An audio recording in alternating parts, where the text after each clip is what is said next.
Hola a todos, buenos días. Hoy arrancamos con la campaña o la precampaña de Iglesias Sanas y en el día de hoy vamos a estudiar algunos pasajes que tienen que ver con este tema de ser iglesias sanas.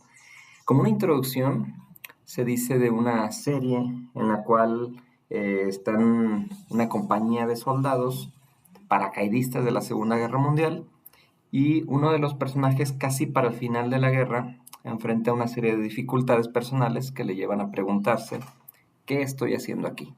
¿Sí?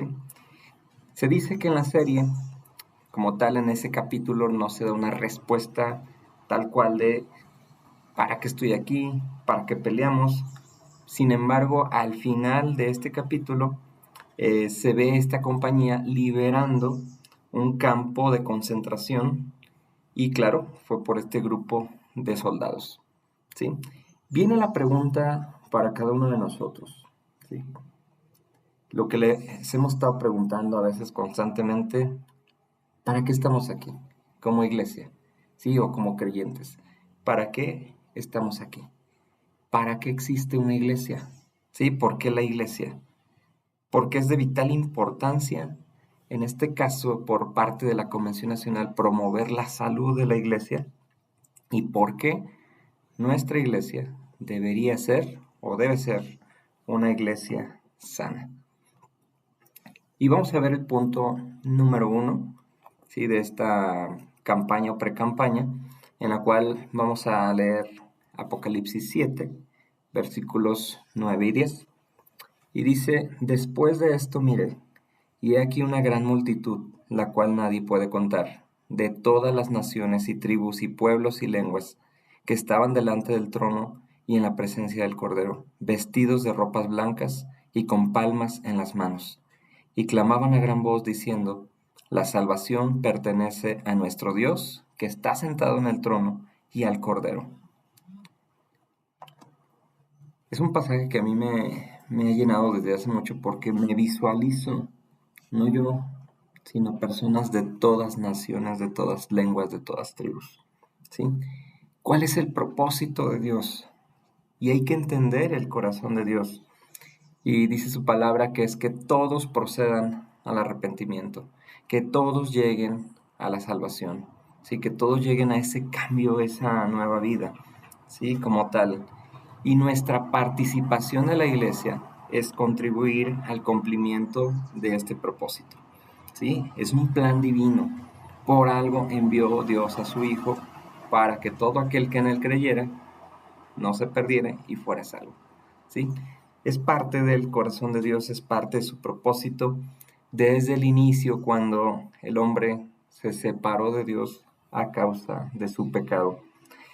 Pero en el Antiguo Testamento, el pueblo de Israel eh, tuvo ahí sus conflictos, sus problemas, y aun cuando el Señor Jesús vino, unos le aceptaron, unos creyeron y otros estaban en búsqueda de acabar con él. ¿Sí? Vemos esta situación, pero la finalidad de todo esto, el corazón de Dios, su plan divino, no es solamente que la nación de Israel tuviera esta salvación, sino que todos llegáramos a este regalo divino. ¿Sí? Cuando Cristo resucitó y ascendió a los cielos, deja una tarea, ¿sí? Este plan divino, este mandato, o como algunos también le conocemos, la Gran Comisión, y es hacer discípulos de todas las naciones, y claro, se vería el cumplimiento de esto en Apocalipsis 7, cuando estemos de toda lengua, de todas las etnias, de todas las familias, adorando a nuestro Dios. Y esto el Señor lo dejó a su iglesia, ¿sí? En la mente de Dios, ¿sí? Su deseo, su corazón es que toda la humanidad sea redimida, que toda la humanidad alcance esta salvación. Y ya lo hemos mencionado en Juan 3:16, que de tal manera, o fue tan grande el amor de Dios Padre, que envió a su Hijo unigénito para que todo aquel que en él cree no se pierda, no vaya a condenación, sino que tengan vida eterna, alcancen la salvación que Él mismo ha provisto. ¿Sí? Si el deseo, el corazón, el sueño de Dios es que toda la gente se salve, ¿no deberíamos de participar nosotros como iglesia de este propósito, de este sueño, no deberíamos de estar participando arduamente por alcanzar a aquellos que todavía no tienen esa salvación. No ignoramos, ¿sí?, que el plan de Dios es este, de que cada persona atienda a este llamado. Sin embargo, el que la persona quiera o atienda o acepte o crea es una labor de parte del que nos envía. Y de nuestra parte, simplemente es participar, ¿sí? Todo lo que esté en nuestras manos, nuestro tiempo, nuestros recursos, como una responsabilidad, haciendo todo lo posible para que los nuestros alcancen este regalo divino, ¿sí?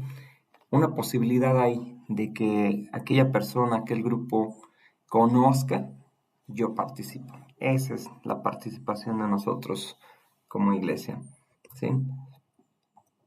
En esta parte del versículo 8 y 9, o 9 y 10 también del pasaje que acabamos de leer, habla o enfatiza de esa gran multitud de toda nación, tribus, pueblos y lenguas, ¿sí?, reunidos alrededor del trono de Dios, y ese es el motor que debería unirnos en esta visión.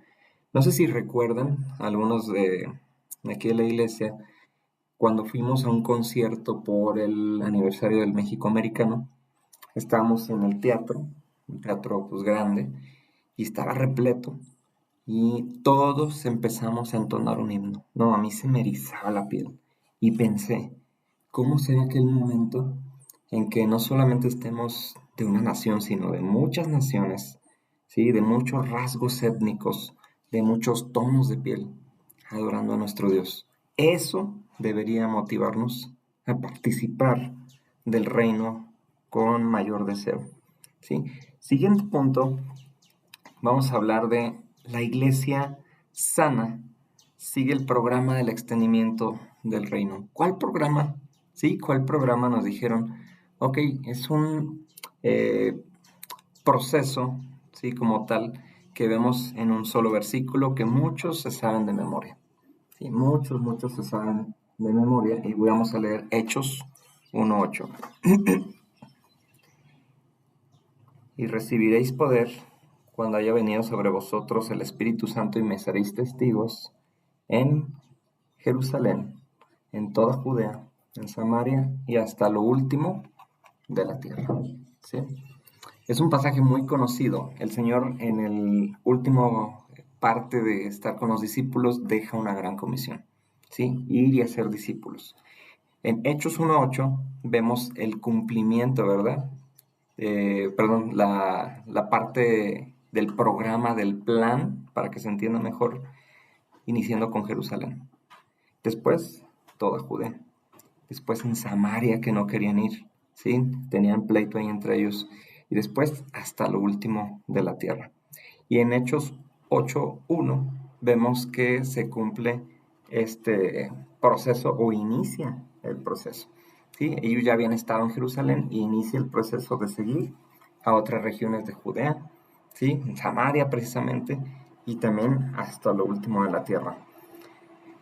Este mandato del Señor Jesús, eh, como lo hemos dicho, nos lleva a verlo ya muy planificado en Lucas 1:8, en la cual nos narra en hechos una nueva etapa geográfica o cultural. Yo no lo había notado, ¿sí? A la hora que estaba estudiando esto, noté que precisamente en hechos va narrando ese proceso. Jerusalén narra una parte de Samaria, ¿sí?, del proceso de evangelización, de cómo creyeron en el Señor, y después otras partes fuera de el contexto geográfico judío, ¿sí? Y en los últimos viajes de Pablo, incluso cuando está preso, su llegada a Roma, e incluso palabras menciona ahí en la escritura su deseo de ir a España, ¿sí? Una narrativa geográfica del avance cultural y geográfico del Evangelio por parte de los siervos del Señor, ¿sí? Vamos a enfatizar algo muy particular. Todo inicia en el pueblo de Israel. ¿sí? Todo inicia con los suyos. La enseñanza, la sanación, los milagros, ¿sí? Aún después de la resurrección, 40 días habían estado escuchando a Jesús en sus enseñanzas y todo esto parecía, ¿verdad? O parece ser que se reduce, o en el entendimiento de ellos, a que la salvación solamente era para ellos como judíos, ¿sí? Incluso sus inquietudes, restaurarás el reino, ¿sí? Pensando en su nación, y limita pensar que el Evangelio llegará a otro lugar, a otra parte, ¿sí? Sus inquietudes entonces estaban condicionadas por su aprendizaje cultural, ¿sí? Ellos solamente creían que las profecías del Antiguo Testamento concernían o dependían solamente para el pueblo de Israel y no para los gentiles. Y esto, hasta el día de hoy, es una característica muy particular de los judíos y se le llama el etnocentrismo de los judíos, solo ellos, ¿sí? Que la salvación es solo para ellos, que el Mesías es solo para ellos. Pero la respuesta del Señor ante estas cosas es abrirle los ojos, igual que a nosotros, en que la salvación no solamente es para una nación, sino para todos. Y es precisamente en Lucas 24:47 cuando el Señor les contesta con estas palabras y que se predicase en su nombre el arrepentimiento y perdón de pecados en todas las naciones.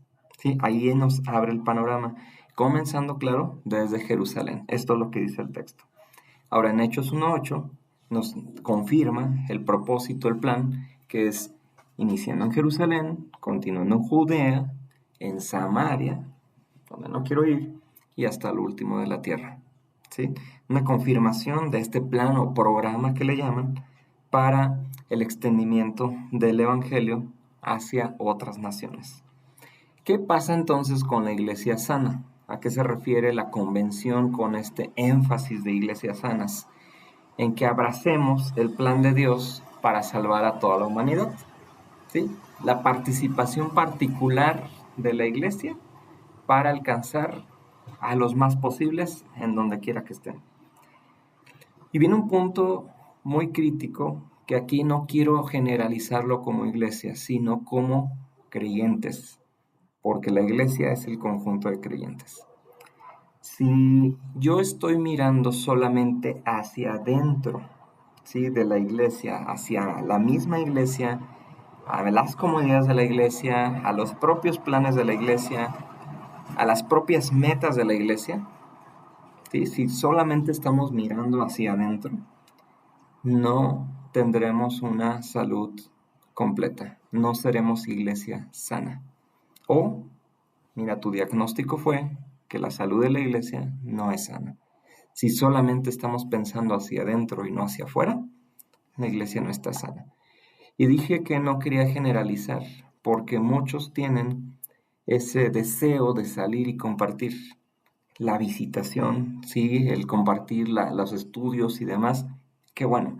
Pero si como miembros solamente pensamos en nosotros mismos, si como miembro nomás estamos pensando en los planes internos, no quiero saber nada con lo de afuera, dejemos que el Señor nos sane, mente y corazón, porque debemos estar pensando en los de afuera, alcanzarlos, llegar a ellos con un mensaje de esperanza. Por el contrario, ¿verdad? Si estamos en una buena etapa de estar pensando por los demás, continuemos y mejoremos. Si la iglesia se detecta o detectamos nosotros que se ha enfermado y solo vemos hacia adentro, claramente necesita urgentemente sanar.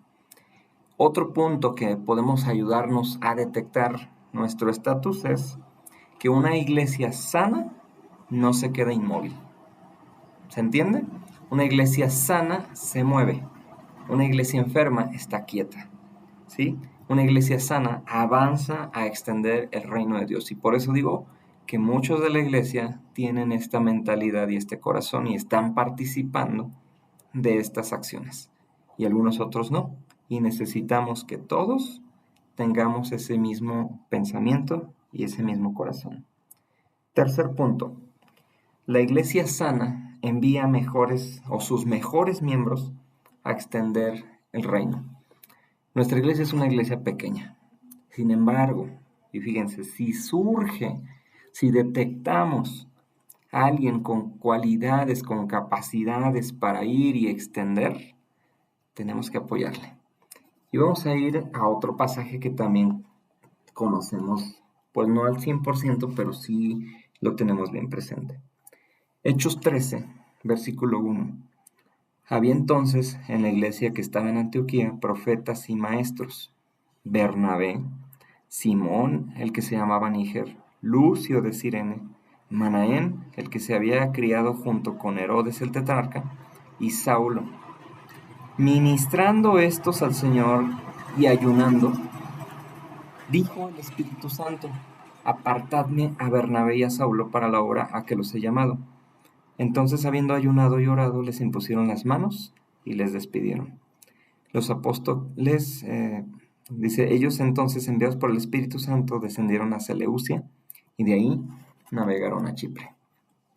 Bien puntual esta parte, ¿sí? Lanzamiento o impulso o apoyo al primer equipo misionero. ¿Qué hace notar Lucas como primer lugar? 1. La iglesia de Antioquía trabajaba duro y tenía diversos líderes. Ahí menciona diversos líderes, pero menciona que estaban ministrando. Eso es muy importante. La palabra clave del texto es que estos hombres estaban ministrando. En otras palabras hemos dicho sirviendo. Son servidores, pero estaban activos. Ese es el punto. Estaban activos sirviendo. A estos que estaban sirviendo, el Espíritu Santo les indica el siguiente paso a dar. Cuando no estamos activos, créeme, Dios está esperando que hagamos lo primero que nos indicó. Si estamos trabajando, si estamos sirviendo, el Espíritu Santo nos va a dar la indicación de qué es lo que sigue.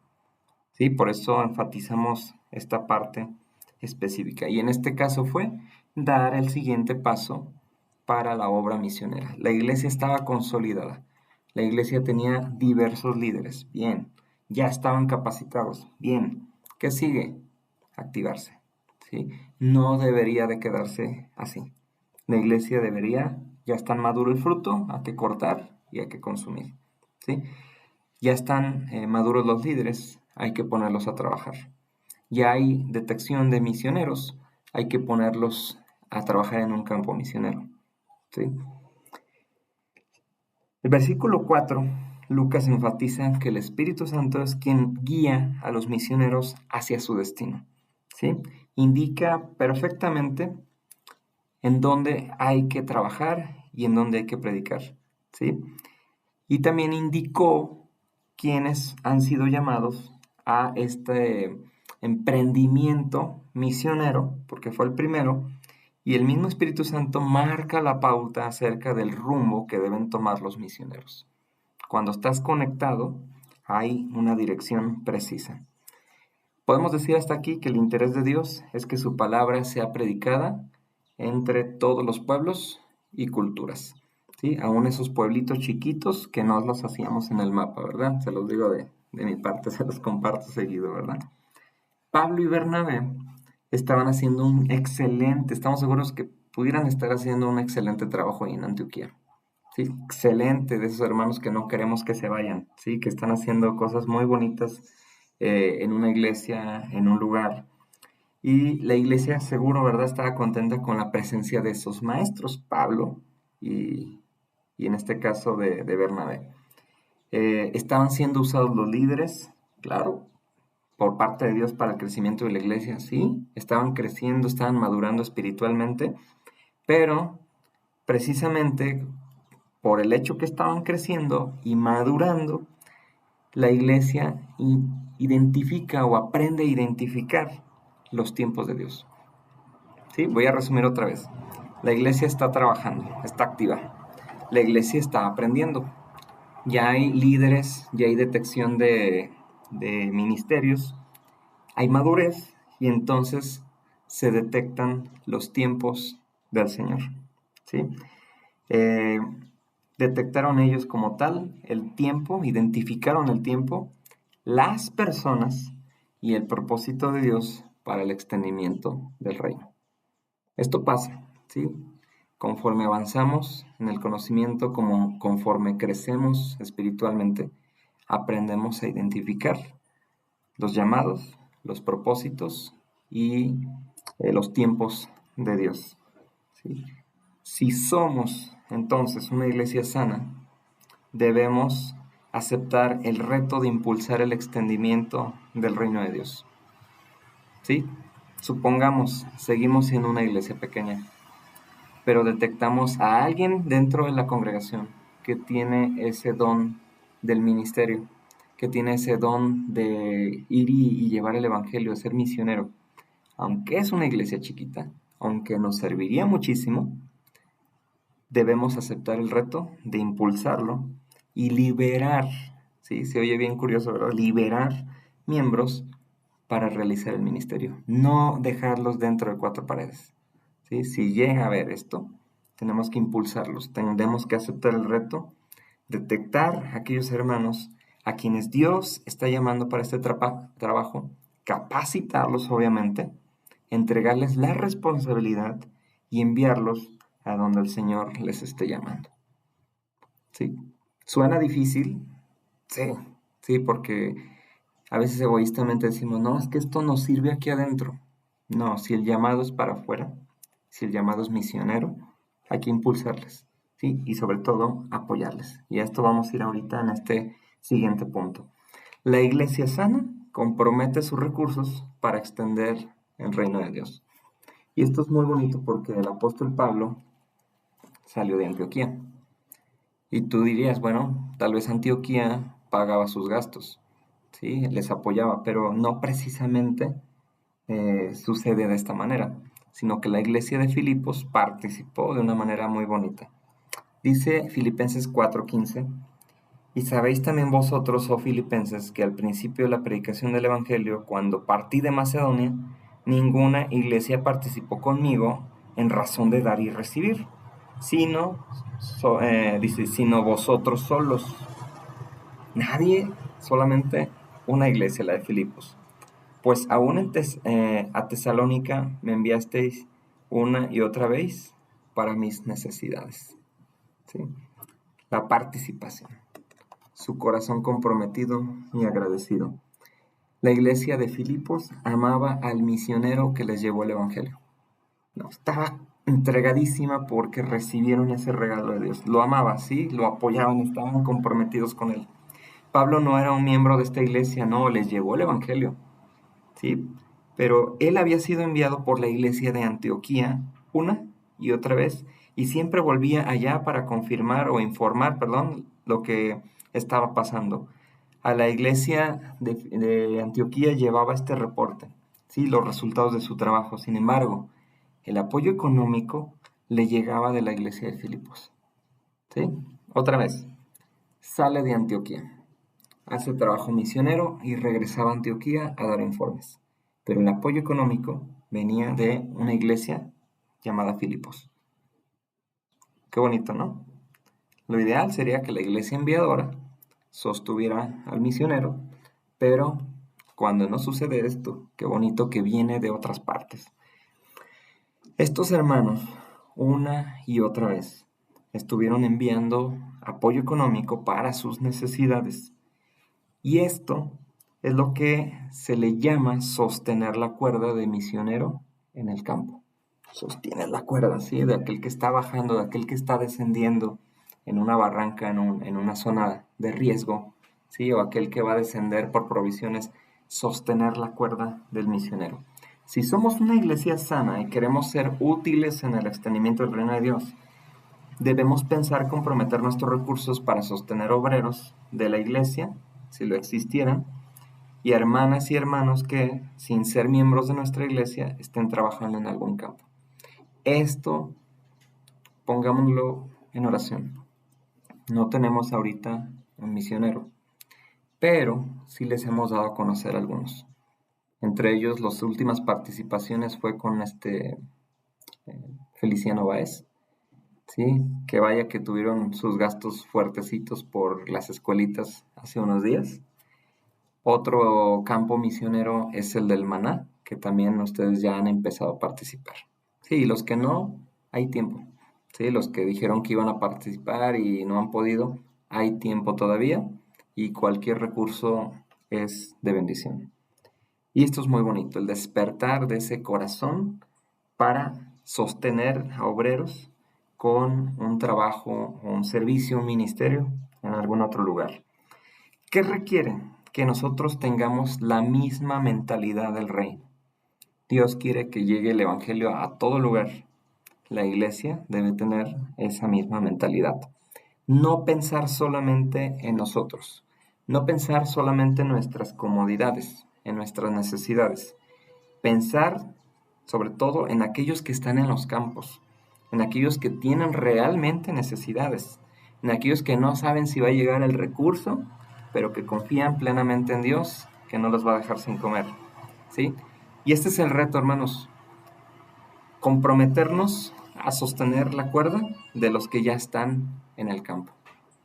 Sí, sería maravilloso que tuviéramos un enviamiento nosotros en una iglesia pequeña. Pero mientras esto no suceda, llevemos nosotros ese apoyo, lo que sea, y aprendamos y gocémonos de sostener la cuerda de los que ya están en el campo. Ya hemos empezado a hacerlo y fue muy bonito, ¿sí? Que no sea ocasionalmente. Pongamos en el corazón de todos nosotros el fijar planes, fijar proyectos, fijar metas, ¿sí? Para sostener a los que ya están en el campo. ¿Sí? Localmente los hay y también internacionalmente los hay. Conclusión, el Señor es quien le ha dado vida a la iglesia.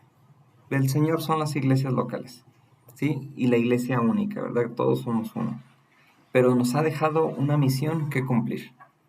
Sin embargo, cuando la iglesia no tiene salud, cuando algo le ha enfermado, entonces pues no está en esta posibilidad, ¿sí? Y no quiere cumplir la misión. Se quiere quedar ahí, mirando hacia adentro de las cuatro paredes. El reto es que hoy hagamos un compromiso con el Señor de buscar la sanidad que viene de Él.